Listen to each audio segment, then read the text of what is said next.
നിങ്ങളിപ്പോൾ കേട്ടുകൊണ്ടിരിക്കുന്നത് സന്ത് രാംപാൽ മഹാരാജ് എഴുതിയ ദ വേ ഓഫ് ലിവിംഗ് ജീവിക്കേണ്ട മാർഗം എന്ന പുസ്തകത്തിലെ page number 170, chapter number 44, Hanuman Bodh അധ്യായത്തിന്റെ സംഗ്രഹം. കബീർ സാഗറിൽ പേജ് 113 12-ാം അധ്യായം ഹനുമാൻ ബോധ്.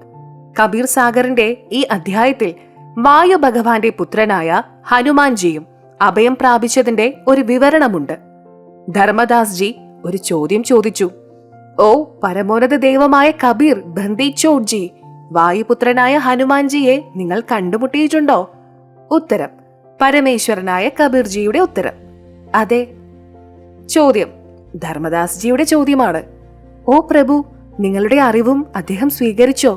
എന്നെ പോലെ അദ്ദേഹത്തിനും വിഷ്ണുജി എന്ന ശ്രീരാമനിൽ ഉറച്ച വിശ്വാസമുണ്ടായിരുന്നു. അവനെ നിങ്ങളുടെ അഭയസ്ഥാനത്തേക്ക് കൊണ്ടുപോകുന്നത് സൂര്യനെ പടിഞ്ഞാറ് നിന്ന് ഉദിപ്പിക്കുന്നതിന് തുല്യമാണ്. നിങ്ങളിപ്പോൾ കേട്ടുകൊണ്ടിരിക്കുന്നത് സന്ത് രാംപാൽ മഹാരാജ് എഴുതിയ ദ വേ ഓഫ് ലിവിംഗ് ജീവിക്കേണ്ട മാർഗം എന്ന പുസ്തകത്തിലെ പേജ് നമ്പർ 171. പരമോന്നത ദൈവമായ കബീർജിയുടെ ഉത്തരം. വായു ഭഗവാന്റെ പുത്രനായ ഹനുമാൻജിയെ ധർമ്മദാസിലേക്ക് അഭയം പ്രാപിച്ചതിന്റെ വിവരണം പരമോന്നത ദൈവം കബീർജി വിവരിച്ചു. പരമോന്നത ദൈവമായ കബീർജി എങ്ങനെയാണ് ഹനുമാൻജി അഭയം പ്രാപിച്ചതെന്നും വിവർത്തകൻ രാംപാൽ ദാസ് രാമായണം നിർവഹിച്ചുവെന്നും ഒരു ഹ്രസ്വ വിവരണം വായിക്കുക. പവിത്ര ഗ്രന്ഥമായ രാമായണത്തിൽ ബാലി എന്നൊരു രാജാവ് ഉണ്ടായിരുന്നതായി ഒരു സംഭവമുണ്ട്. അദ്ദേഹത്തിന്റെ സഹോദരൻ സുഗ്രീവനായിരുന്നു. ചില കാരണങ്ങളാൽ ബാലി തന്റെ സഹോദരനായ സുഗ്രീവനെ തന്റെ രാജ്യത്ത് നിന്ന് പുറത്താക്കുകയും സുഗ്രീവന്റെ ഭാര്യയെ ഭാര്യയായി തന്റെ തടവിൽ പാർപ്പിക്കുകയും ചെയ്തു. നിരാശനായി സുഗ്രീവൻ ദൂരദേശത്ത് അലഞ്ഞു തിരിയുകയായിരുന്നു. ഹനുമാൻജി ഒരു പർവ്വതത്തിൽ ഇരുന്നു കൊണ്ട് റാം റാം ജപിക്കുന്നത് അദ്ദേഹം കണ്ടു. ഇരുവരും സുഹൃത്തുക്കളായി. ഹനുമാൻജിയുമായി സുഗ്രീവൻ തന്റെ ദുഃഖം പങ്കുവച്ചു. അഭയാർത്ഥി സുഗ്രീവനെ സഹായിക്കുമെന്ന് ഹനുമാൻജി വാഗ്ദാനം ചെയ്തു. ബാലിക്ക് അതിമാനുഷികമായൊരു ശക്തിയുണ്ടെന്ന് സുഗ്രീവൻ ഹനുമാൻജിയോട് പറഞ്ഞു. ആരെങ്കിലും അവനോട് യുദ്ധം ചെയ്താൽ മുന്നിലുള്ള ആ വ്യക്തിയുടെ പകുതി ശക്തി ബാലിയിൽ പ്രവേശിക്കുന്നു. ഇതറിഞ്ഞ ഹനുമാൻജിയും മൗനം പാലിച്ചു. ബാലിയുമായുള്ള യുദ്ധമെന്ന ആശയം അദ്ദേഹം ഉപേക്ഷിച്ചു. അക്കാലത്ത് ദശരഥ രാജാവിന്റെ പുത്രനായ രാമചന്ദ്ര വനവാസത്തിലായിരുന്നു. ഭാര്യ സീത, സഹോദരൻ ലക്ഷ്മണൻ എന്നിവരും കൂടെ കാട്ടിൽ പോയിരുന്നു. ശ്രീലങ്കയിലെ രാജാവായ രാവണന്റെ സഹോദരി ശൂർപ്പണഖ ലക്ഷ്മണനെ കാണുകയും അവളെ വിവാഹം കഴിക്കാൻ നിർദ്ദേശിക്കുകയും ചെയ്തു. താൻ നേരത്തെ വിവാഹിതനാണെന്ന് ലക്ഷ്മണൻ പറഞ്ഞു. ലക്ഷ്മണന്റെ ഭാര്യയുടെ പേര് ഊർമിള എന്നായിരുന്നു. തന്നെ വിവാഹം കഴിക്കാൻ ശൂർപ്പണഖ ആവർത്തിച്ച് അഭ്യർത്ഥിച്ചപ്പോൾ ശേഷനാഗന്റെ അവതാരമായ ലക്ഷ്മണൻ കോപാകുലനായി അവളുടെ മൂക്ക് മുറിച്ചു.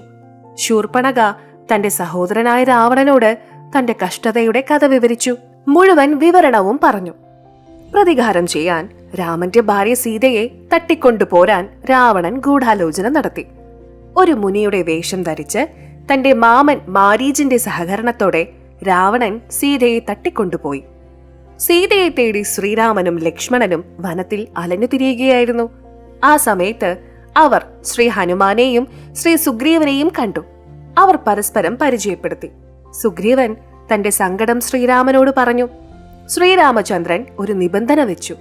നിങ്ങളുടെ രാജ്യം നിങ്ങൾക്ക് തിരികെ ലഭിച്ചാൽ സീതയെ അന്വേഷിക്കുന്നതിനും തിരിച്ചു വരുന്നതിനും നിങ്ങൾ എന്നെ സഹായിക്കണം.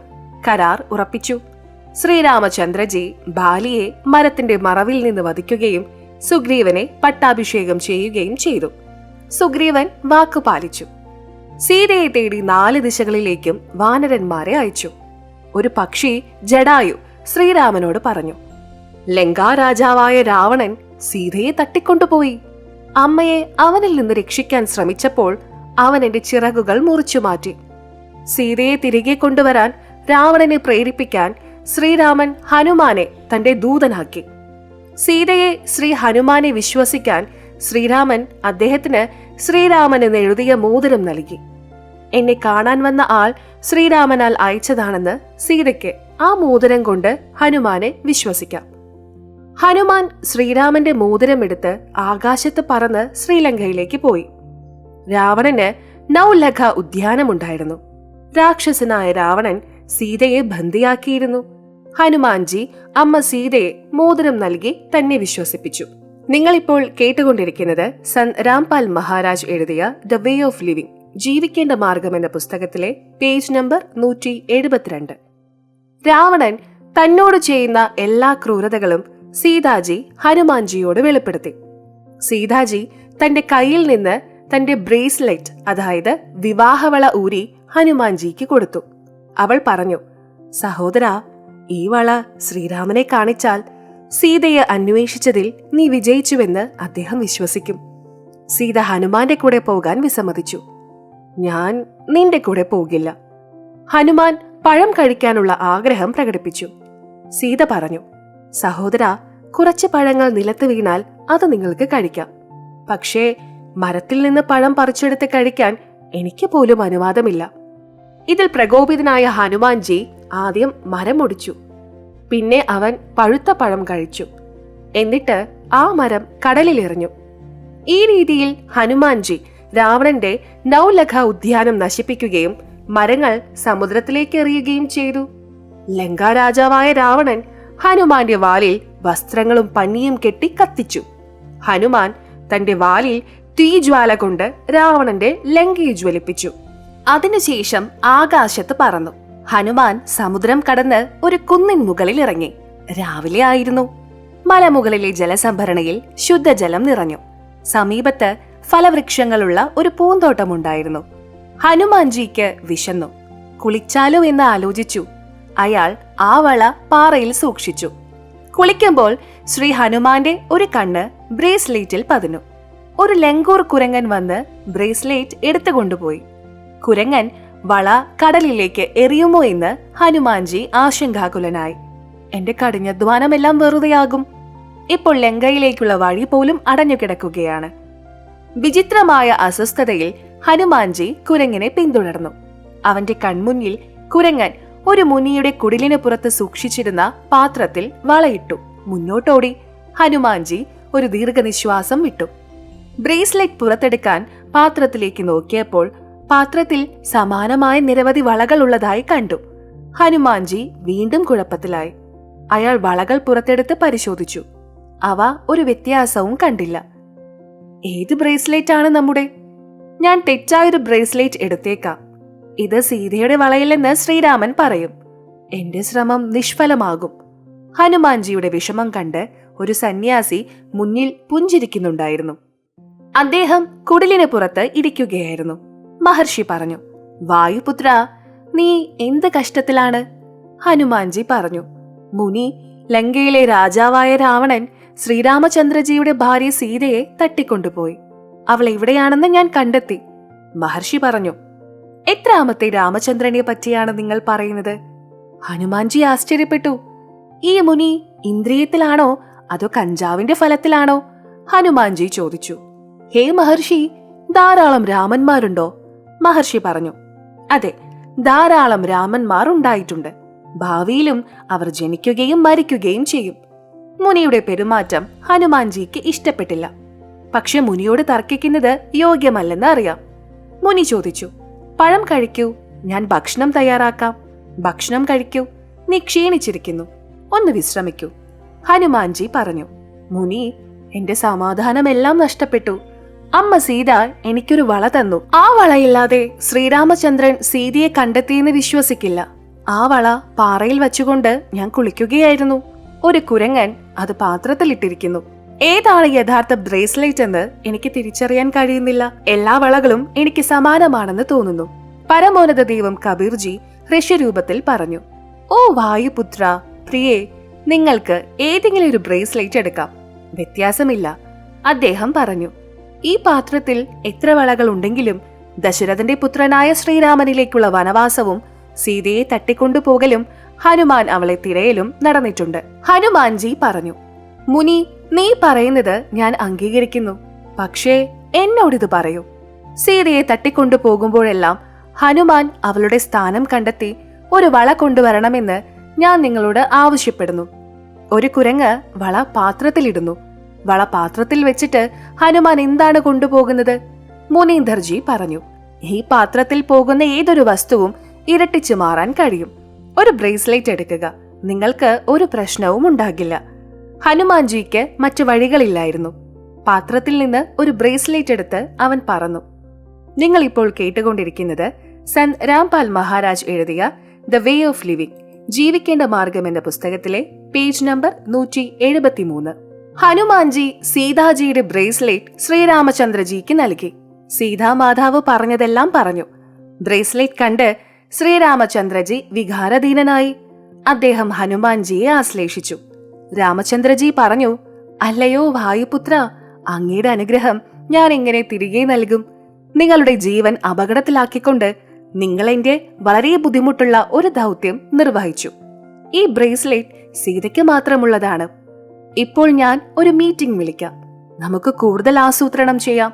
പ്രോഗ്രാം കടലിൽ പാലം നിർമ്മിക്കാൻ തീരുമാനിച്ചു.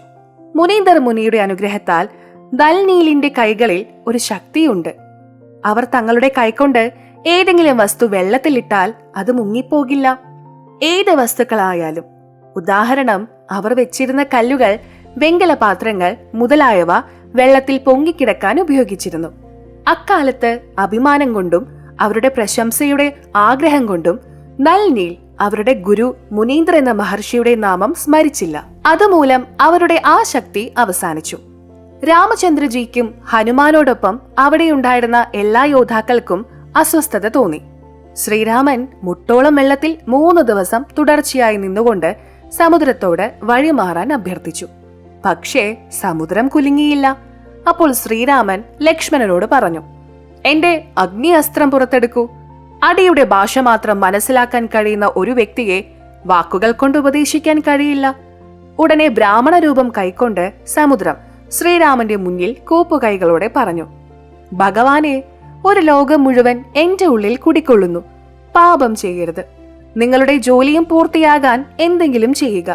ആർക്കും ദോഷം സംഭവിക്കരുത്. നല്ലെന്നും നീലെന്നും പേരുള്ള 2 പട്ടാളക്കാർ നിങ്ങളുടെ സൈന്യത്തിലുണ്ട്. അവർക്ക് അവരുടെ ഗുരുജിയുടെ അനുഗ്രഹമുണ്ട്.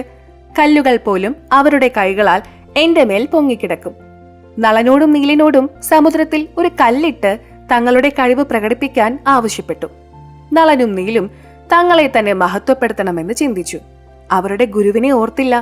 തൽഫലമായി മുനീന്ദർജി അവരുടെ അധികാരം പിൻവലിക്കുകയും കല്ലുകൾ മുങ്ങിപ്പോകുകയും ചെയ്തു. സമുദ്രം അവരുടെ തെറ്റ് പറഞ്ഞു. അപ്പോൾ നളനും നീലും തങ്ങളുടെ ഗുരുജിയെ ഓർത്തു. ഗുരുവിന് തന്റെ ശിഷ്യന്മാർക്ക് ശക്തി നൽകാൻ കഴിയുമ്പോൾ എന്റെ ജോലിയും ചെയ്യാൻ കഴിയുമെന്ന് ശ്രീരാമചന്ദ്രജിക്കും തോന്നി. വിഷ്ണുജിയുടെ അവതാരമായിരുന്നു ശ്രീരാമചന്ദ്ര. കാൽ നിരഞ്ജന്റെ മകനാണ് ശ്രീ വിഷ്ണു. പരമോന്നത പരമാത്മാവ് കബീർജി കാലന്റെ ലോകത്തിലേക്ക് ആദ്യമായി വന്നപ്പോൾ ജ്യോതി നിരഞ്ജൻ ആദ്യം പരമാത്മാവുമായി വഴക്കിട്ടിരുന്നു. ഒന്നും ചെയ്യാൻ കഴിയാതെ വന്നപ്പോൾ അവൻ അദ്ദേഹത്തിന്റെ കാൽക്കൽ വീണു. ക്ഷമ ചോദിക്കുകയും കുറച്ച് അനുഗ്രഹങ്ങൾ നേടുകയും ചെയ്തു. അതിലൊന്ന്, എന്റെ അംശം വിഷ്ണു തേത്രായുഗത്തിൽ ദശരഥ രാജാവിന്റെ പുത്രൻ രാമചന്ദ്ര എന്ന പേരിൽ ജനിക്കുമ്പോൾ അവൻ നാടു കടത്തപ്പെടും. ഭാര്യ സീത കൂടെയുണ്ടാകും. ഒരു അസുരൻ അവളെ തട്ടിക്കൊണ്ടുപോയി ലങ്കാ നഗരത്തിലേക്ക് കൊണ്ടുപോകും. അപ്പോൾ രാമചന്ദ്ര സമുദ്രത്തിൽ ഒരു പാലം നിർമ്മിക്കാൻ ആഗ്രഹിക്കുന്നു. പക്ഷെ അദ്ദേഹത്തിന് അത് നിർമ്മിക്കാൻ കഴിയില്ല. താങ്കൾക്ക് ആ പാലം നിർമ്മിക്കാം. അദ്ദേഹം നേടിയ 2ാമത്തെ അനുഗ്രഹം ദ്വാപരയുഗത്തിൽ വിഷ്ണു മാത്രമേ കൃഷ്ണരൂപത്തിൽ ജനിക്കുകയുള്ളൂ എന്നതാണ്. നിങ്ങളിപ്പോൾ കേട്ടുകൊണ്ടിരിക്കുന്നത് സൻ രാംപാൽ മഹാരാജ് എഴുതിയ ദ വേ ഓഫ് ലിവിംഗ്, ജീവിക്കേണ്ട മാർഗം എന്ന പുസ്തകത്തിലെ പേജ് നമ്പർ 174. അദ്ദേഹത്തിന്റെ മരണശേഷം ജഗന്നാഥ നഗരത്തിലെ ഒരു സമുദ്രത്തിന്റെ തീരത്ത് ഒരു ക്ഷേത്രം നിർമ്മിക്കപ്പെടും. സമുദ്രം അതിനെ പണിയാൻ അനുവദിക്കില്ല. നിങ്ങൾക്ക് ആ ക്ഷേത്രത്തെ സമുദ്രത്തിൽ നിന്ന് സംരക്ഷിക്കാം. പരമോന്നത ദൈവം കബീർജി പറഞ്ഞിരുന്നു, ഞാനത് ചെയ്യും. ആ വാഗ്ദത്തം നിറവേറ്റുന്നതിനായി പരമോന്നത ദൈവം കബീർജി മുനീന്ദർ മുനിയുടെ രൂപത്തിൽ സേതുബന്ദിൽ പ്രത്യക്ഷപ്പെട്ടു. വഴിയിൽ തന്റെ വടികൊണ്ട് പർവ്വതത്തിനു ചുറ്റും ഒരു വര അടയാളപ്പെടുത്തി. നളനും നീലും തങ്ങളുടെ ഗുരുജിയെ ദൂരെ നിന്ന് തിരിച്ചറിഞ്ഞു പറഞ്ഞു, നമ്മുടെ ഗുരുജി വന്നിരിക്കുന്നു. ശ്രീരാമചന്ദ്രജി തന്റെ പ്രശ്നം മുനീന്ദർജിയോട് പറയുകയും തന്റെ ദൗത്യം പൂർത്തീകരിക്കുന്നതിന് വിനീതമായ അനുഗ്രഹം ചോദിക്കുകയും ചെയ്തു. പരമോന്നത ദൈവം പറഞ്ഞു, നളനും നീലും ഒരു തെറ്റ് ചെയ്തു. അത് കാരണം അവരുടെ ശക്തി അവസാനിച്ചു. ഞാൻ മലയ്ക്ക് ചുറ്റും ഒരു വര വരച്ചു. ആ വരയ്ക്കുള്ളിലെ കല്ലുകൾ ഞാൻ മരത്തേക്കാൾ ഭാരം കുറഞ്ഞതാക്കി. അവ മുങ്ങുകയില്ല. ഹനുമാൻജി രാമഭക്തനായിരുന്നു. അവൻ ആ കല്ലുകളിൽ റാം റാം എന്നെഴുതി അവ എടുത്തു.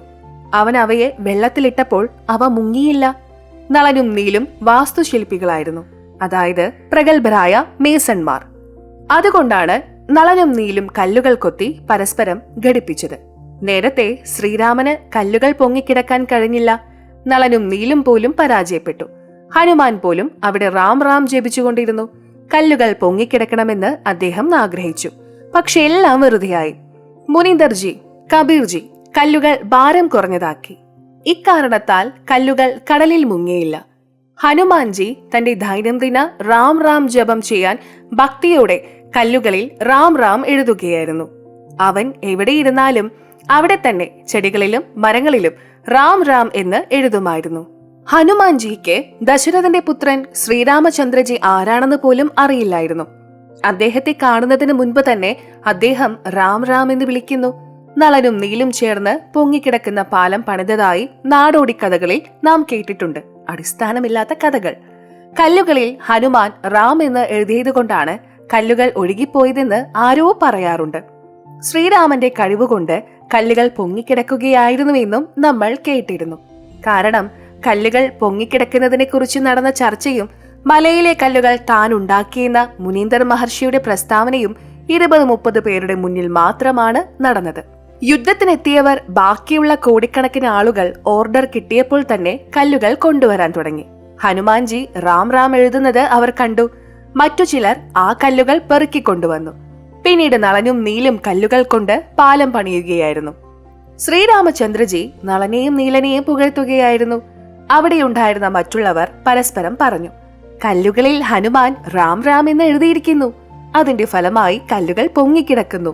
നളന്റെയും നീലിന്റെയും കൈകളിൽ ഒരു അമാനുഷിക ശക്തിയുണ്ടെന്ന് ചിലർക്ക് തോന്നി. അതുകൊണ്ടാണ് കല്ലുകൾ പൊങ്ങിക്കിടക്കുന്നത്. ഈ രീതിയിൽ ഈ തെറ്റിദ്ധാരണ, അതായത് കിംവദന്തി പരന്നു.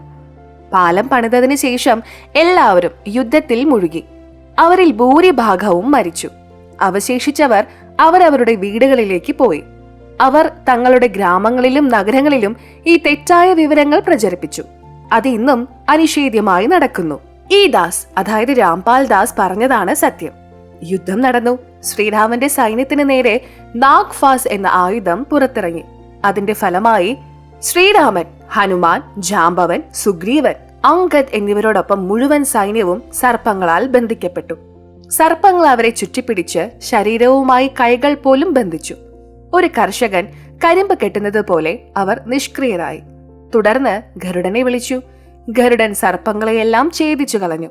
ആ മുഴുവൻ സൈന്യവും ശ്രീരാമനും ബന്ധനത്തിൽ നിന്ന് മോചിതരായി. നിങ്ങളിപ്പോൾ കേട്ടുകൊണ്ടിരിക്കുന്നത് സന്ത് രാംപാൽ മഹാരാജ് എഴുതിയ ദ വേ ഓഫ് ലിവിംഗ്, ജീവിക്കേണ്ട മാർഗം എന്ന പുസ്തകത്തിലെ പേജ് നമ്പർ 175. ലക്ഷ്മണൻ ഒരു അമ്പുകൊണ്ട് അബോധാവസ്ഥയിലായി കോമയിൽ പോയി. തുടർന്ന് ഹനുമാൻ ലങ്കയിൽ നിന്ന് ഒരു വൈദ്യനെ കൊണ്ടുവന്നു. ദ്രോണഗിരി പർവ്വതത്തിൽ ഒരു സഞ്ജീവനി സസ്യമുണ്ടെന്ന് വൈദ്യർ പറഞ്ഞു. രാത്രിയിൽ പ്രകാശം പോലെ തിളങ്ങുന്നു എന്നതാണ് അതിന്റെ ഐഡന്റിറ്റി.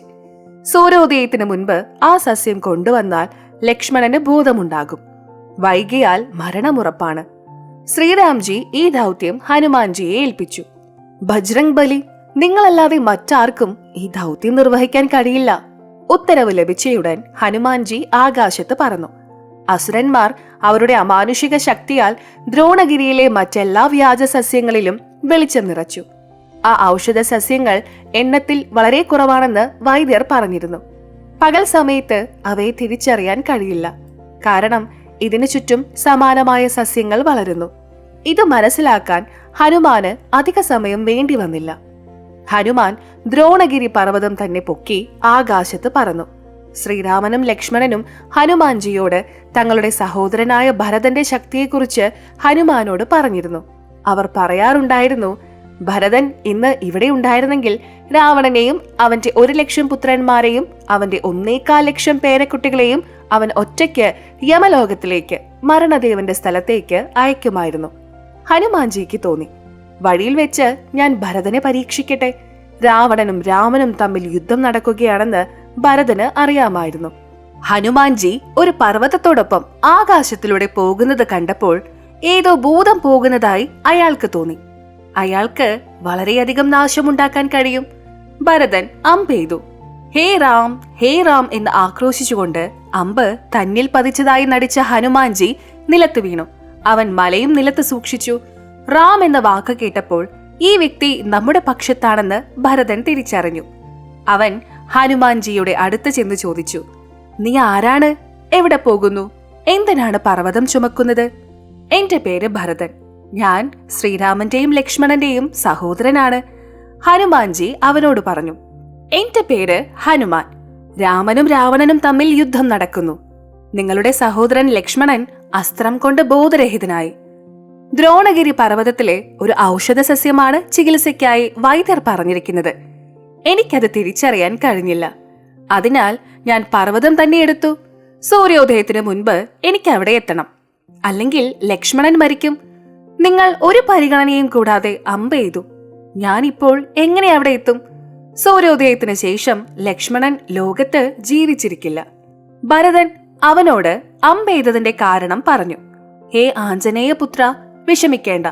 നീ ദ്രോണഗിരിയെ വഹിച്ചുകൊണ്ട് അസ്ത്രത്തിന്റെ മുൻഭാഗത്ത് ഇരിക്കുക. നിന്റെ ഒരു കാൽ മുന്നോട്ടും മറ്റേ കാൽ പിന്നിലുമായി നിൽക്കൂ.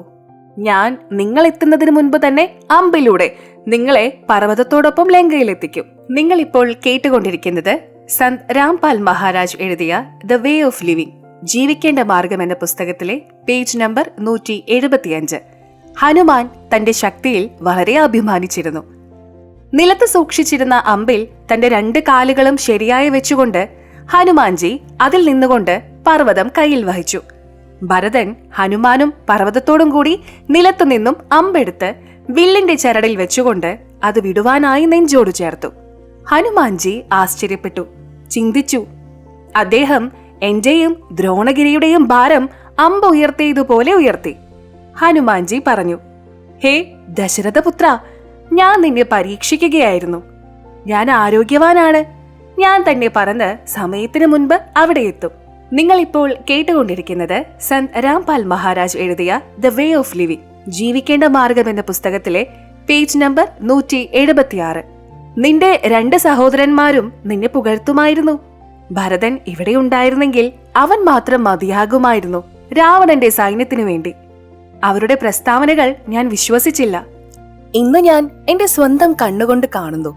യഥാർത്ഥത്തിൽ നീ ഒരു യോദ്ധാവും വീരനുമാണ്. നിങ്ങൾ എന്റെ അഹങ്കാരത്തെ പോലും തകർത്തു. ഇതും പറഞ്ഞ് ഹനുമാൻജി ആ അമ്പ് ചാടി പറന്നു. ആ സമയം അമ്പ് ഒട്ടും കുലുങ്ങിയില്ല. അത് പരിഗണിക്കേണ്ട ഒരു പോയിന്റ് ആണ്. ആരെങ്കിലും ഭാരം ഉയർത്തുകയാണെങ്കിൽ ഒന്നുകിൽ ഒരു കൈക്കൊണ്ടോ അല്ലെങ്കിൽ 2 കൈക്കൊണ്ടോ ഉയർത്തുക. എന്നാൽ ഒരാൾ വടി ഉപയോഗിച്ച് അതേ ഭാരം ഉയർത്താൻ ശ്രമിച്ചാൽ അതൊരിക്കലും ഉയർത്താൻ കഴിയില്ല. ഒരാൾക്ക് ഒരു വടി കൊണ്ട് മാത്രമേ എന്തെങ്കിലും ഭാരം ഉയർത്താൻ കഴിയൂ. ഭരതൻ വളരെ ശക്തനായ ഹനുമാൻജിയെയും ദ്രോണഗിരിയെയും നിലത്തുനിന്ന് 50 അടി ഉയർത്തി. ത്രേതായുഗത്തിൽ മനുഷ്യർക്ക് 70 അല്ലെങ്കിൽ 80 അടി ഉയരമുണ്ടായിരുന്നു. ഇതൊരു സാധാരണ കാര്യമല്ല. ഒരാൾ വടികൊണ്ട് ഒരാളെ എടുക്കാൻ ശ്രമിച്ചാൽ ഒരാൾക്ക് എങ്ങനെ തോന്നും? വൈദ്യർ ലക്ഷ്മണന് സഞ്ജീവനി മരുന്ന് നൽകി സുഖപ്പെടുത്തി. യുദ്ധം നടക്കുകയും രാവണൻ കൊല്ലപ്പെടുകയും ചെയ്തു. രാവണൻ ശിവനെ ആരാധിച്ചിരുന്നു. 10 പ്രാവശ്യം ശിരച്ഛേദം ചെയ്തുകൊണ്ട് അദ്ദേഹം തന്റെ തല ശിവജിക്ക് സമർപ്പിച്ചു. 10 പ്രാവശ്യം ശിവജി അവന്റെ തല തിരിച്ചുകൊടുത്ത് അവനെ അനുഗ്രഹിച്ചു. 10 തവണ തല വെട്ടിയതിനു ശേഷമേ നീ മരിക്കൂ. രാവണൻ 10 തവണ തലയറുത്തു. തുടർന്ന് രാമൻ പൊക്കിളിൽ അമ്പെയ്യുകയും നാഭിയിലെ അമൃത നശിക്കുകയും ചെയ്ത ശേഷം വധിച്ചു. 10 പ്രാവശ്യം ശിരച്ഛേദം ചെയ്യപ്പെട്ടു. 10 ഇരട്ടി തലകൾ ശരീരത്തോട് ചേർത്തു. രാവണന്റെ പൊക്കിളിൽ അമൃതുണ്ടെന്ന് വിഭീഷണന്റെ വെളിപ്പെടുത്തലിൽ രാവണന്റെ നാഭിയിൽ അമ്പ് തൊടുക്കാൻ രാമചന്ദ്രൻ പൂർണ്ണമായി ശ്രമിച്ചിരുന്നു. എന്നാൽ അമ്പ് തന്റെ നാഭിയിൽ പതിക്കാതിരിക്കാൻ രാവണൻ പോലും കഠിനമായി ശ്രമിച്ചു. രാമചന്ദ്രജി പരമോന്നത ദൈവത്തെ അപേക്ഷിച്ചു, ദയവായി ഈ അസുരനെ കൊന്ന് എന്നെ സഹായിക്കൂ. ഹേ മഹാദേവ, എല്ലാ ദേവന്മാരുടെയും ദൈവമേ, ഓ മഹത്തായ ദൈവമേ, എന്നെ സഹായിക്കൂ. മകൾ സീത വലിയ ദുരിതത്തിലാണ്. നിങ്ങളുടെ മക്കളെ 33 കോടി ദൈവങ്ങൾ ഈ ഭൂതത്താൽ തന്നെ ജയിലിൽ അടയ്ക്കുകയും ചെയ്തിട്ട് ആ നിമിഷം തന്നെ പരമാത്മാവായ കബീർജി ഒരു അദൃശ്യ രൂപത്തിൽ തന്റെ കൈകൾ രാമചന്ദ്രന്റെ കൈകളിൽ വെച്ച് രാവണന്റെ നാഭിയിലേക്ക് അമ്പെയ്തു. തുടർന്ന് രാവണൻ വധിക്കപ്പെട്ടു. പരമോന്നത പരമാത്മാവ് കബീർജിയെ നേടിയ ശേഷം സന്ത് ഗരീബ് ദാസ് ജി, ഗ്രാമം ചുഡാനി, ജില്ല ജജർ, സംസ്ഥാനം ഹരിയാന, പരമദൈവമായ കബീർജിയുടെ മഹത്വം വിവരിച്ചിട്ടുണ്ട്. കബീർജി പ്രസ്താവിച്ചു, കബീർ കെ മേരെ ഹൻസ് കോ ദുഃഖ നാ ദീജെ കോയെ, संत दुहखाए में दुहखी, मेरा आपा भी दुहखी होए, पहुंचूंगा क्षण एक में जन अपने के हित, 33 कोटि की बंध छुटाई रावण मारा खेत, जो मेरे संत को दुहखी करे वाका खो वंश, हिरणाकुश उदर विदारिया मैं ही मारा कंज, रामकृष्ण कबीर के शहजादे भक्ति हित भये प्यादे. വിവർത്തനം: ശ്രീരാമനും ശ്രീകൃഷ്ണനും ഒരേ രാജാവായ കബീറിന്റെ ഷഹസാദെ, രാജകുമാരൻ കൂടിയായതിനാൽ ശ്രീരാമചന്ദ്രനെയും ശ്രീകൃഷ്ണനെയും കബീർജി സഹായിച്ചിട്ടുണ്ടെന്ന് സന്ത് ഗരീബ് ദാസ് ജി വിശദീകരിച്ചിട്ടുണ്ട്. അതായത് എല്ലാവരും ദൈവത്തിന്റെ ആത്മാവാണ്. കബീറും രാമകൃഷ്ണനും, അതായത് വിഷ്ണുവും പുണ്യമുള്ള ആത്മാക്കളാണ്. അതേ പരമദൈവമായ കബീർ അവരെയും സംരക്ഷിക്കുന്നു. എന്റെ ഭക്തനെ ദുഃഖിപ്പിക്കരുത് എന്ന് അദ്ദേഹം പൊതുജനങ്ങൾക്ക് മുന്നറിയിപ്പ് നൽകുന്നു. എന്റെ ഭക്തന്റെ ദുഃഖത്താൽ ഞാൻ വിഷമിക്കുന്നു. എന്റെ ഭക്തനെ സംരക്ഷിക്കാൻ ഞാനൊരു നിമിഷത്തിനുള്ളിൽ അവിടെ എത്തും. അതുകൊണ്ടാണ് ശ്രീരാമചന്ദ്രന് രാവണനെ കൊല്ലാൻ കഴിയാതെ വന്നപ്പോൾ രഹസ്യമായി ഞാൻ രാമന്റെ കൈപിടിച്ച് രാവണന്റെ നാഭിയിൽ ഒരു അമ്പെയ്ത് രാവണനെ വധിച്ചത്. നിങ്ങൾ ഇപ്പോൾ കേട്ടുകൊണ്ടിരിക്കുന്നത് സന്ത് രാംപാൽ മഹാരാജ് എഴുതിയ ദ വേ ഓഫ് ലിവിംഗ്, ജീവിക്കേണ്ട മാർഗം എന്ന പുസ്തകത്തിലെ പേജ് നമ്പർ 177. രാമന്റെ സൈന്യത്തിന് ഞാൻ ശക്തിയും ധൈര്യവും നൽകി. അതുപോലെ കൃഷ്ണനെ സഹായിച്ച് ഞാൻ തന്നെ കംസനെ വധിച്ചു. എന്റെ ഭക്തരെ പീഡിപ്പിക്കുന്ന ആ വ്യക്തിയുടെ വംശത്തെ ഞാൻ നശിപ്പിക്കും. ലങ്കാരാജ്യം രാവണന്റെ ഇളയ സഹോദരനായ വിഭീഷണന് നൽകി. ശ്രീരാമൻ സീതയുടെ അഗ്നിപരീക്ഷ നടത്തി. രാവണൻ സീതയുമായി ഇണചേരുകയാണെങ്കിൽ സീത അഗ്നിയിൽ വെന്തു മരിക്കും. സീത പരിശുദ്ധയും ശുദ്ധയുമാണെങ്കിൽ അവൾക്ക് പൊള്ളലേൽക്കുകയില്ല. സീതയ്ക്ക് തീയിൽ പൊള്ളലേറ്റില്ല. അവിടെയുണ്ടായിരുന്ന ലക്ഷക്കണക്കിന് ആളുകൾ സീതയെ വാഴ്ത്തി. സീത ഒരു സതി, പരിശുദ്ധ സ്ത്രീ പദവി നേടി. അസോജിലെ, അതായത് ഹിന്ദു കലണ്ടർ പ്രകാരം സെപ്റ്റംബർ ഒക്ടോബർ ശുക്ലപക്ഷത്തിന്റെ 10-ാം ദിവസമാണ് രാവണനെ വധിച്ചത്. രാവണനെ വധിച്ച് 20 ദിവസങ്ങൾക്ക് ശേഷം 14 വർഷത്തെ വനവാസത്തിന് ശേഷം പുഷ്പക് വിമാനത്തിലിരിക്കുന്ന ശ്രീരാമനും ലക്ഷ്മണനും സീതയും അയോധ്യ നഗരത്തിൽ തിരിച്ചെത്തി. അത് കാർത്തിക മാസത്തിലെ അമാവാസിയായിരുന്നു. ഹിന്ദു കലണ്ടർ പ്രകാരം ഒക്ടോബർ നവംബർ മാസത്തിലെ അമാവാസി. ആ അമാവാസി രാത്രിയിൽ അയോധ്യയിലെ ജനങ്ങൾ അവരുടെ വീടുകൾക്കകത്തും മേൽക്കുരയിലും പശുവിൻ നെയ് വിളക്കുകൾ കത്തിച്ചുകൊണ്ട് ശ്രീരാമന്റെയും സീതയുടെയും ലക്ഷ്മണന്റെയും വരവ് ആഘോഷിച്ചു. ഭരത് തന്റെ സഹോദരൻ ശ്രീരാമചന്ദ്രന് രാജ്യം തിരിച്ചുകൊടുത്തു. ഒരു ദിവസം സീത ശ്രീരാമചന്ദ്രനോട് പറഞ്ഞു, യുദ്ധത്തിൽ പങ്കെടുത്ത യോദ്ധാക്കൾക്ക് എനിക്ക് കുറച്ച് സമ്മാനം നൽകണം. സീതാജി തന്റെ കഴുത്തിൽ നിന്ന് പവിത്രമായ മുത്തുകളുടെ ഒരു മാല അഴിച്ച് ഹനുമാന് സമ്മാനമായി നൽകി. അവൾ അവനോട് പറഞ്ഞു, ഹേ ഹനുമാൻ, ഈ വിലയേറിയ സമ്മാനം ഞാൻ നിനക്ക് നൽകുന്നു. വളരെ സുരക്ഷിതമായി സൂക്ഷിക്കുക. ഹനുമാൻജി ആ മാലയുടെ ഒരു മുത്ത് പൊട്ടിച്ച ശേഷം അത് തകർത്തു. പിന്നെ മറ്റൊന്ന്. താമസിയാതെ അവൻ മുത്തുകളെല്ലാം തകർത്ത് തറയിലിട്ടു. ഹനുമാന്റെ ഈ പെരുമാറ്റം സീതയ്ക്ക് ഇഷ്ടപ്പെട്ടില്ല. കോപാകുലയായ അവൾ പറഞ്ഞു, അയ്യോ വിഡ്ഢി, നീ എന്തു ചെയ്തു? ഇത്രയും വിലയേറിയ ഒരു മാല നീ നശിപ്പിച്ചു. നീ ഒരു കുരങ്ങനെ പോലെയാണ് പെരുമാറിയത്. എന്റെ കണ്ണിൽ നിന്ന് പോകൂ. ആ സമയത്ത് ശ്രീരാമചന്ദ്രജിയും സീതയോടൊപ്പം സിംഹാസനത്തിൽ ഇരിക്കുകയായിരുന്നു. അദ്ദേഹം പോലും ഹനുമാന്റെ ഈ പെരുമാറ്റം ശരിയാണെന്ന് കരുതാതെ മൗനം പാലിച്ചു. ഹനുമാൻജി പറഞ്ഞു, അമ്മേ, രാമന്റെ പേര് ആലേഖനം ചെയ്യാത്ത ഒരു വസ്തുവും എനിക്ക് പ്രയോജനമില്ല. ഞാൻ മുത്തുകൾ പൊട്ടിച്ചു നോക്കി. അതിൽ രാമന്റെ നാമം ആലേഖനം ചെയ്തിട്ടില്ല. അതിനാൽ അതെനിക്ക് ഉപയോഗമില്ല. സീതാജി പറഞ്ഞു, നിന്റെ ശരീരത്തിൽ രാമന്റെ പേര് എഴുതിയിട്ടുണ്ടോ? പിന്നെ എന്തിനാണ് ഈ ശരീരം നിങ്ങളുടെ കൂടെ സൂക്ഷിക്കുന്നത്? ഇത് കീറി വലിച്ചെറിയൂ. ആ നിമിഷം തന്നെ ഹനുമാൻജി തന്റെ നെഞ്ചു പൊളിച്ച് കാണിച്ചു. അതിനുള്ളിൽ റാം റാം എന്നെഴുതിയിരുന്നു. തൽക്ഷണം ഹനുമാൻജി അയോധ്യ ഉപേക്ഷിച്ച് അവിടെ നിന്ന് ദൂരെ എവിടെയോ പോയി. ശ്രീരാമചന്ദ്രൻ രാത്രിയിൽ വേഷം മാറി തന്റെ അയോധ്യ നഗരത്തിൽ തന്റെ ജനതയുടെ ദുഃഖങ്ങളും കഷ്ടപ്പാടുകളും അറിയാൻ രഹസ്യമായി ചുറ്റി നടന്നു.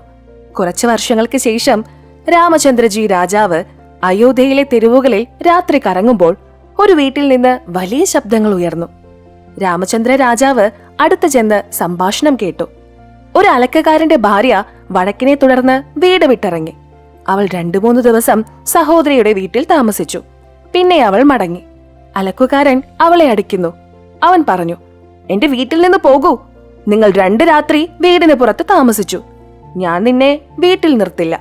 നിങ്ങൾ കളക്കപ്പെട്ടിരിക്കുന്നു. അവൾ പറഞ്ഞു, ഞാൻ ദൈവത്താൽ സത്യം ചെയ്യുന്നു. രാമരാജാവിനെ കൊണ്ട് ഞാൻ സത്യം ചെയ്യുന്നു. ഞാൻ ശുദ്ധനും പരിശുദ്ധനുമാണ്.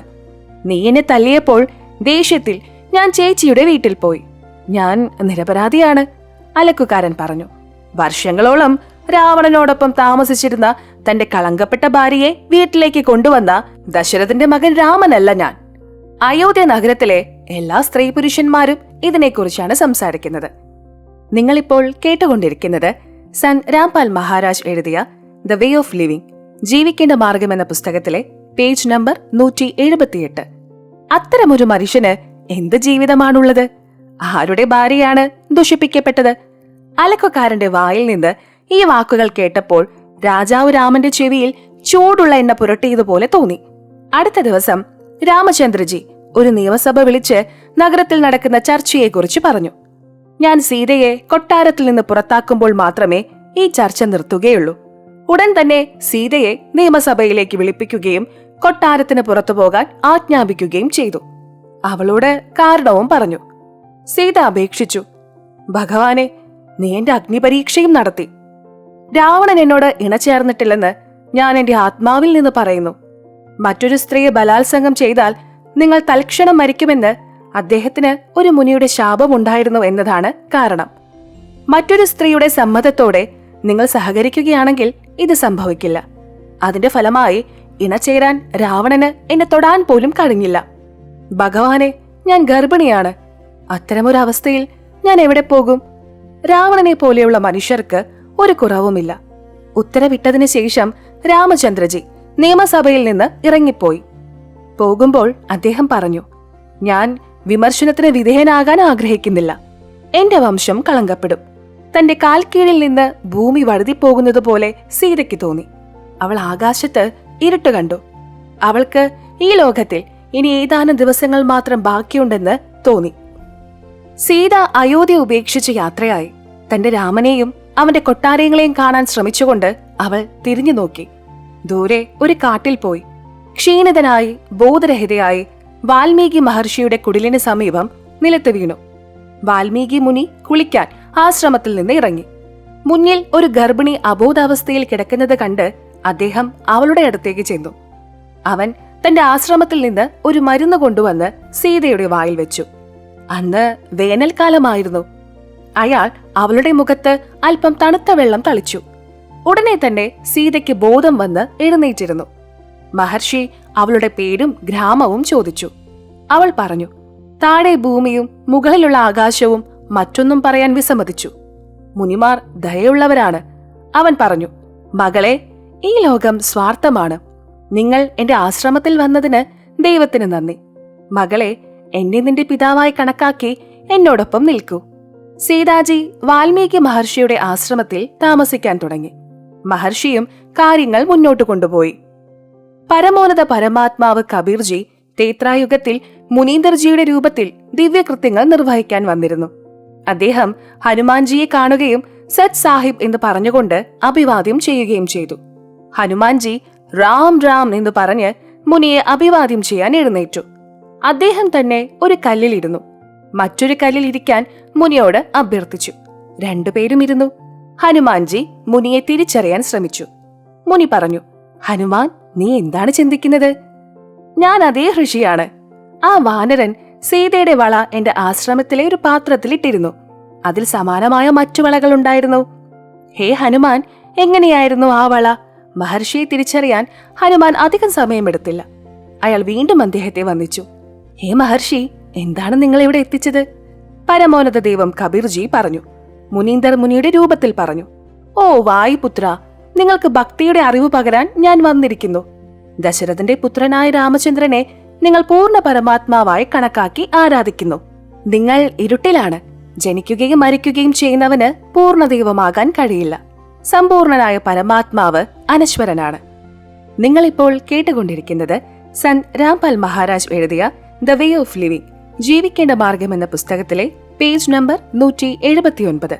ഹനുമാൻജി പറഞ്ഞു, ഹേ മഹർഷി, നിങ്ങളുടെ വാക്കുകൾ എന്നെ വേദനിപ്പിക്കുന്നു. എന്റെ വികാരങ്ങൾ വ്രണപ്പെടുന്നു. ദയവായി മറ്റെന്തെങ്കിലും വിഷയം ചർച്ച ചെയ്യുക. പരമോന്നത പരമാത്മാവ് കബീർജി പറഞ്ഞു, ഒരു വ്യക്തി തെറ്റായ പാതയിലാണ് പോകുന്നത്.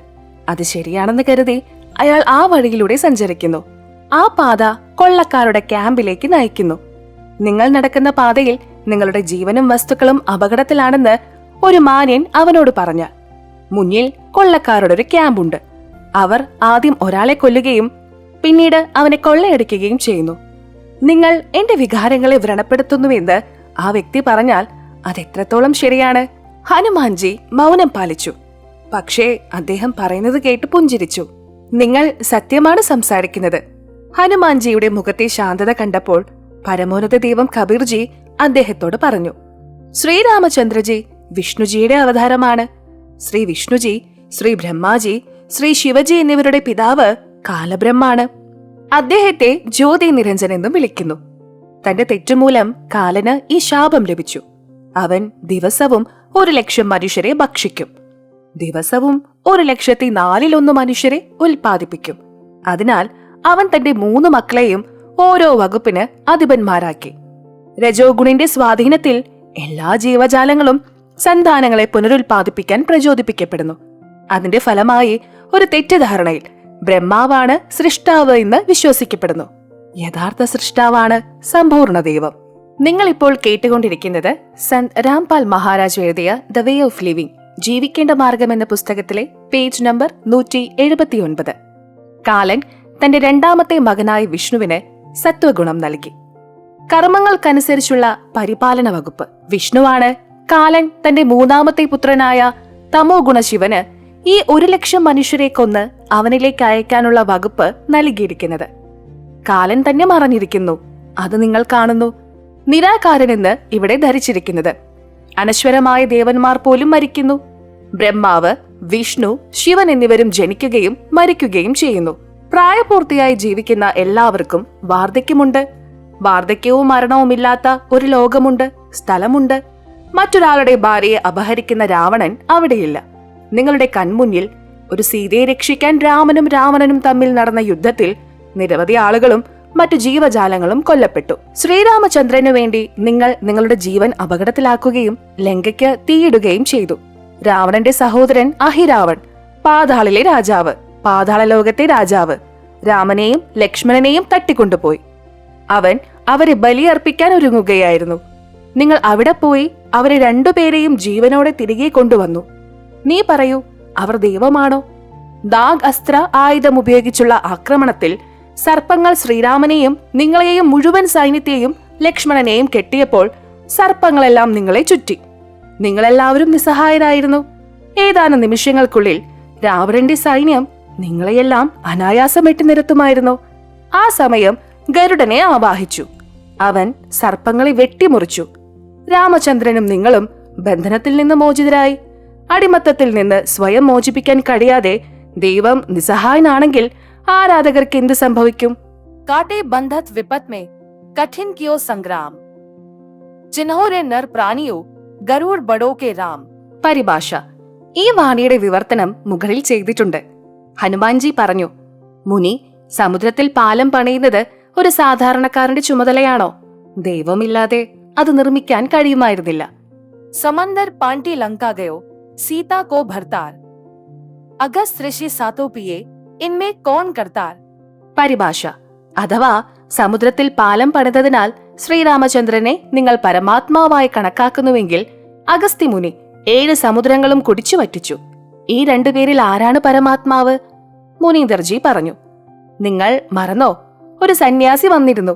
അദ്ദേഹം തന്റെ വടികൊണ്ട് ഒരു പർവ്വതത്തിന് ചുറ്റും ഒരു വര അടയാളപ്പെടുത്തി. മലയിലെ കല്ലുകൾ പ്രകാശിപ്പിച്ചു. ആ കല്ലുകൾ ഒഴുകി നടന്നു, പാലം നിർമ്മിച്ചു. രാമചന്ദ്ര ചോദിച്ചു, സമുദ്രത്തിൽ നിന്ന് 3 ദിവസത്തേക്ക് ഒരു വഴിക്കു വേണ്ടി സമുദ്രം അവനോട് നളനെയും നീലനെയും കുറിച്ച് പറഞ്ഞു. ഹനുമാൻജി പറഞ്ഞു, അദ്ദേഹം വിശ്വകർമാവാണ്. ശ്രീരാമചന്ദ്രജി വിളിച്ചപ്പോൾ വ്യത്യസ്ത വേഷത്തിൽ വന്നതാണ് അദ്ദേഹം. പരമോന്നത പരമാത്മാവ് കബീർജി പറഞ്ഞു, വിശ്വകർമാജിക്ക് ഒരു പാലം നിർമ്മിക്കാൻ കഴിയും, പക്ഷെ അദ്ദേഹത്തിന് കല്ലുകൾ വെള്ളത്തിൽ പൊങ്ങിക്കിടത്താൻ കഴിയില്ല. നളന്റെയും നീലന്റെയും കൈകളിൽ ശക്തിയുണ്ടായിരുന്നു. അവരുടെ കൈകൾ കൊണ്ട് വെള്ളത്തിലിട്ട ഒരു വസ്തു വെള്ളത്തിൽ പൊങ്ങിക്കിടക്കുമായിരുന്നു. എന്നാൽ അന്ന് അവർ അഹങ്കാരിയായി. അവരുടെ അധികാരം അവസാനിച്ചു. ആ അനുഗ്രഹവും ഞാൻ മാത്രം നൽകിയതാണ്. ഹനുമാൻജി പറഞ്ഞു, താങ്കൾ മുനീന്ദർജിയോ? മുനീന്ദർജിയുടെ രൂപത്തിലുള്ള പരമാത്മാവ് പറഞ്ഞു. അതെ, മുനീന്ദർജി പറഞ്ഞു, സ്വന്തം ജീവൻ പണയപ്പെടുത്തി റാംജിക്ക് വേണ്ടി നിങ്ങൾ ചെയ്യാത്തതായി ഒന്നുമില്ല.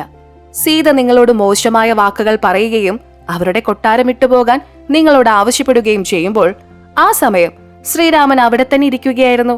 അദ്ദേഹം ഒന്നും ചെയ്തില്ല, ഒരു വാക്കുപോലും ഉച്ചരിച്ചില്ല. സീത ഇത് ചെയ്യരുതായിരുന്നു. വായു, ദൈവത്തിന്റെ മകൻ, ഉള്ളിൽ നിന്ന് സമ്മതിച്ചു. പക്ഷെ പുറത്തുനിന്ന് പറഞ്ഞു, മുനി, നമ്മൾ ആരെയും വിമർശിക്കരുത്. മുനീന്ദർജി പറഞ്ഞു, സത്യം സംസാരിക്കുന്നത് വിമർശനമല്ല. ശ്രീരാമചന്ദ്രനും സീതയ്ക്കും ഒരു നല്ല മനുഷ്യന്റെ ഗുണങ്ങൾ ഉണ്ടായിരുന്നെങ്കിൽ അവർ ജീവിതത്തിലുടനീളം നിങ്ങളോട് നന്ദിയുള്ളവരായിരിക്കുകയും നിങ്ങളെ അവരുടെ പാദങ്ങളിൽ സംരക്ഷിക്കുകയും ചെയ്യുമായിരുന്നു. അവരില്ലാതെ ജീവിക്കുന്നത് ശരിയാണെന്ന് നിങ്ങൾ കരുതുന്നില്ല. പിന്നെ കേൾക്കൂ, സീതയും രാമചന്ദ്രനും നിന്നോട് പെരുമാറിയതിന്റെ ഫലം പോലും ലഭിച്ചിട്ടുണ്ട്. കുറച്ചു വർഷങ്ങൾക്ക് ശേഷം ശ്രീരാമൻ സീതയെ വീട്ടിൽ നിന്ന് പുറത്താക്കി. ആ സമയത്ത് അവൾ ഗർഭിണിയായിരുന്നു. ഇത് കേട്ടപ്പോൾ ഹനുമാൻജിയുടെ കണ്ണിൽ നിന്ന് കണ്ണുനീർ ഒഴുകി. അദ്ദേഹം മഹർഷിയുടെ കാൽക്കൽ വീണു. ഒന്നും പറഞ്ഞില്ല. അയോധ്യയിലെ ജനങ്ങൾ 2 വർഷം ദീപാവലിയും ദസറയും ആഘോഷിച്ചു. അതിനുശേഷം അവർ അത് നിർത്തി. രാവണനെ വധിച്ച ദേവി ഇന്ന് വീണ്ടും എത്രാമത്തെ രാവണനാണെന്ന് ദൈവത്തിനറിയാം. വിളക്കുകളുടെ നിര ആഘോഷത്തിന്റെ അടയാളമാണ്. രാജാവും രാജ്ഞിയും വേർപിരിഞ്ഞപ്പോൾ രാജാവിനും ദീപാവലി ഇഷ്ടപ്പെട്ടില്ല. ജനങ്ങളും അതുകൊണ്ട് തന്നെ ദീപാവലി ആഘോഷം അന്ന് മുതൽ നിർത്തിവെച്ചിരുന്നു. അത് കൊണ്ടാടുന്ന 2 വർഷത്തെ അടിസ്ഥാനമാക്കി നിരപരാധികൾ ഇന്നും ഈ ഉത്സവം ആഘോഷിക്കുന്നു. അതുപോലെ ദസറയുടെയും രാവണദഹനന്റെയും, അതായത് കോലം കത്തിക്കൽ ആചാരം, രാവണന്റെ കോലം കത്തിക്കുന്ന ആചാരം നടന്നുകൊണ്ടിരിക്കുന്നു. ആരുടെയെങ്കിലും വീട്ടിൽ ഒരു യുവാവ് മരിച്ചാൽ ആ കുടുംബവും അവരുടെ ബന്ധുക്കളും ഒരു ഉത്സവവും ആഘോഷിക്കാറില്ല. ഹനുമാൻജി പറഞ്ഞു, ഭഗവാനെ, പരമോന്നത ദൈവത്തെക്കുറിച്ച് ചർച്ച ചെയ്യുക. പരമോന്നത പരമാത്മാവ് കബീർജി സൃഷ്ടിരചന വിവരിച്ചു.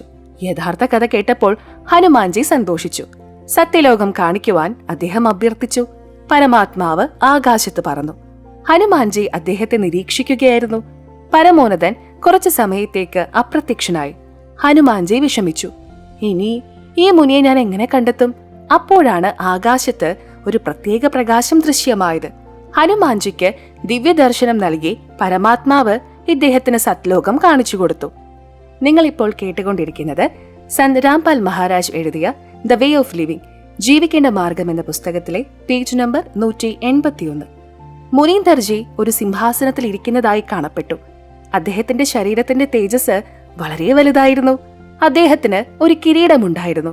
തലയും രാജാക്കന്മാരെ പോലെയുള്ള ഒരു കുടയുണ്ടായിരുന്നു. കുറച്ചുനേരം ആ രംഗം കാണിച്ചതിന് ശേഷം അദ്ദേഹത്തിന്റെ ദിവ്യദർശനം പൂർത്തിയായി. മുനീന്ദർജി ഇറങ്ങി വന്നു.